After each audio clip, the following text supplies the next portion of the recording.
8 अप्रैल 2017 Eric और उसके साथ 5 और लोगों का एक हाइकिंग ग्रुप माउंट हार्वी के टॉप पर जा रहे थे और अभी कुछ ही दूर थे कि एरिक ने सबको कहा कि वो काफ़ी थक गया है और उसको कुछ मिनट्स के लिए रेस्ट करनी है, तो बाकी लोग अपना सफ़र जारी रखें। बाकी के 5 मेंबर्स एग्री हो गए और वो एरिक को अकेला छोड़ के आगे बढ़ने लगते हैं, लेकिन उनको क्या ही मालूम था कि ये कदम उनके आखिरी कदम होने वाले हैं। माउंट हार्वी जो कि एक एरिया लायंस बे में, जो कनाडा के प्रोविंस ब्रिटिश कोलंबिया में है, ये माउंटेन सी लेवल से 5420 फीट यानी 1650 मीटर ऊपर है और इसके टॉप से ब्रेथ टेकिंग व्यूज मिलते हैं। इसीलिए लोग पागल हैं इस माउंटेन के टॉप पर जाने के लिए। इस माउंटेन के टॉप पर जाने के काफी रास्ते हैं, लेकिन इन रास्तों से होते होते इस माउंटेन के टॉप पर जाने का टोटल रास्ता तकरीबन 12 किलोमीटर तक बन जाता है और जैसे जैसे आप ऊपर जाते जाएंगे ट्री लाइन खत्म होती जाएगी और हर तरफ स्नो ही स्नो नजर आएगी, यहाँ तक के आखिरी किलोमीटर निहायत मुश्किल और ढलवानी है और वहाँ कोई ट्री लाइन नहीं है, जिसकी वजह से सख्त वेदर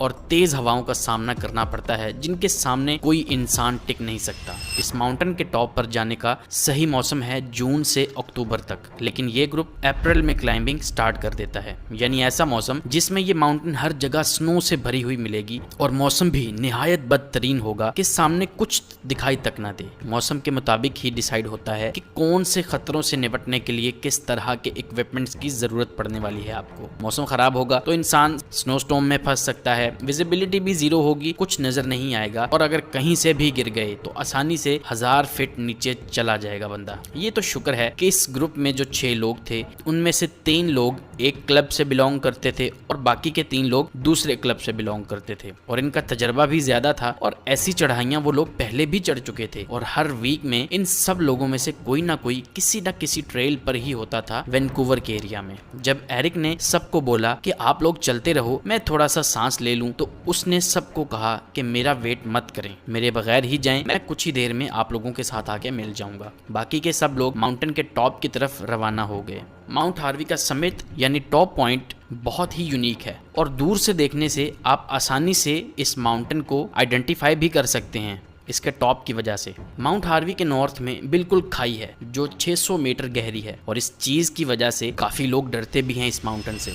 एरिक अभी रेस्ट ही कर रहा था कि अचानक उसे अपनी तरफ आता हुआ एक सोलो हाइकर नजर आता है जो उसकी तरफ ही आ रहा था और एरिक के पास आकर वो उससे बात करने लगता है। सोलो हाइकर एरिक से पूछता है कि भाई तुम ठीक तो हो ना, यहाँ पर क्यों बैठे हो? तो एरिक कहता है वो बिल्कुल ठीक है, बस कुछ देर के लिए सांस ले रहा है और उसका ग्रुप थोड़ा सा ही आगे गया है अभी और वो कुछ ही देर में उनके पीछे जाने लगा है। इतना सुनते ही हाइकर एरिक को गुड बाय बोलता है और वो भी उसी रास्ते में चलना स्टार्ट कर देता है जिस रास्ते में एरिक का ग्रुप गया था। कुछ देर बाद एरिक को लगता है कि अब वो काफी रेस्ट कर चुका है और अब उसको चलना चाहिए, तो वो भी टॉप की तरफ बढ़ने लगता है। कुछ ही देर में वो टॉप के पास ही था, लेकिन वहां पर वो जो मंजर देखता है उसकी वजह से बहुत ज्यादा कंफ्यूज हो जाता है। वहां पर उसको अपने ग्रुप का एक भी बंदा नजर नहीं आता और सिर्फ वही हाइकर नजर आता है जो कुछ देर पहले ही अभी उसके पास से गुजरा था। वो एरिक की तरफ घबराए हुए देखता है और उसको बहुत अफसोस के साथ बताता है कि उसके साथी यहाँ से नीचे गिर चुके हैं। दोनों घबरा गए और फौरन अपने मोबाइल फोन चेक करने लगते हैं, लेकिन इतनी हाइट पर कोई सिग्नल नहीं होता। अब दोनों एक दूसरे की तरफ देखते हैं कि वो क्या करें, क्योंकि इमरजेंसी सर्विसेज को कॉल तो लग नहीं सकती। कुछ देर सोचने के बाद जब दोनों को कोई और ऑप्शन नहीं मिलता तो वो वापस निकलते हैं कि कहीं पर जाकर तो सिग्नल आएंगे, लेकिन सिग्नल्स की तलाश में वो बिल्कुल माउंटेन से नीचे उतर आते हैं और फिर उनको सिग्नल मिलता है। फौरन से पहले वो इमरजेंसी सर्विसेज को कॉल करते हैं और ये गुमान करने लगते हैं कि जिस साइड पर वो गिरे हैं वहां से बचना बहुत ही मुश्किल है। शाम के 4 बजे इमरजेंसी सर्विसेज में कॉल आती है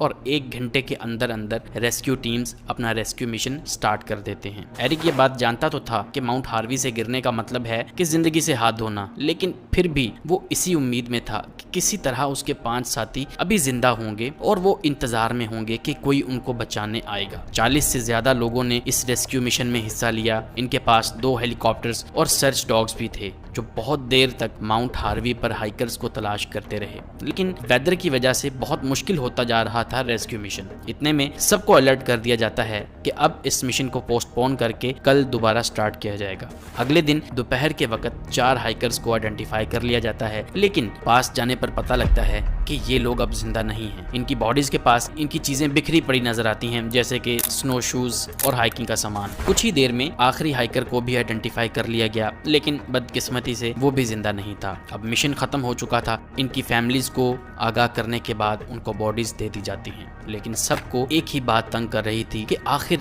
ये क्यों हुआ। इन लोगों का इतना तजर्बा भी था, फिर भी ये हादसा क्यों हो गया। किसी भी तरह की कोई फॉर्मल इन्वेस्टिगेशन तक भी नहीं की गई, क्योंकि माउंटेन एक्सपर्ट्स को अंदाजा हो चुका था असल में हुआ क्या है। जैसे ही ग्रुप एरिक को छोड़ के आगे बढ़ता है तो स्नो पर चलते चलते वो लोग टॉप की तरफ जा रहे थे कि रास्ते में एक जगह पर एक व्यू को देखने के लिए सब रुकते हैं। उस व्यू की खूबसूरती इतनी थी कि किसी से रहा ना गया। इतने में ये लोग एक लेज पर चलने लगते हैं, जो कि माउंटेन के नॉर्थ साइड पर ही था, जिसके नीचे सिर्फ खाई थी।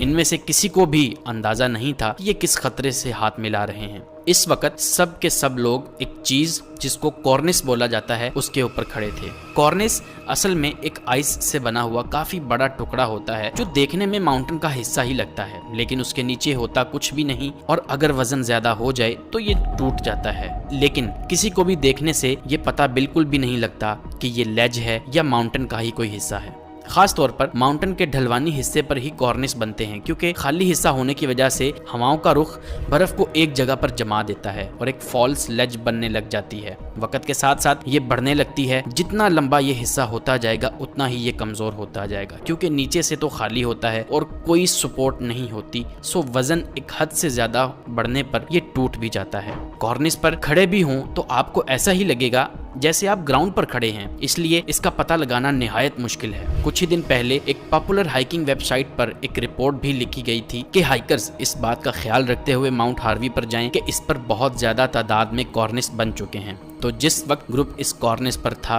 वजन ज्यादा होने की वजह से वो बर्फ का हिस्सा टूट जाता है और इसके टूटने के साथ सब के सब 1600 फीट यानी 500 मीटर गहरी खाई में जा गिरते हैं। ये सोचा जा सकता है कि नीचे भी तो बर्फ ही थी, लेकिन इतनी हाइट से गिरने पर किसी भी चीज पर गिरना जानलेवा ही होगा। उस दिन बेस पॉइंट पर जहां ग्रुप गिरा उस जगह एवलांच आया हुआ था, जिसमें सख्त आइस होती है। जब ग्रुप नीचे गिरा तो वो सॉलिड ग्राउंड पर ही आकर गिरे, जिसकी वजह से उनकी बॉडीज ही टूट गई। उस दिन एक और हाइकिंग मेंबर जिसने इस ग्रुप के साथ होना था, तबीयत की खराबी की वजह से इनको ज्वाइन ना कर सका और वो बिल्कुल तैयार भी था जाने के लिए, लेकिन अचानक से उसका मूड बदल गया और इसी वजह से उसकी जान बच गई उस दिन। उम्मीद करता हूँ दोस्तों आपको ये वीडियो अच्छी लगी होगी। इसी तरह की मजीद वीडियोस देखने के लिए हमारे चैनल को सब्सक्राइब कर लीजिए। अगली वीडियो में मिलते हैं। अल्लाह हाफिज़।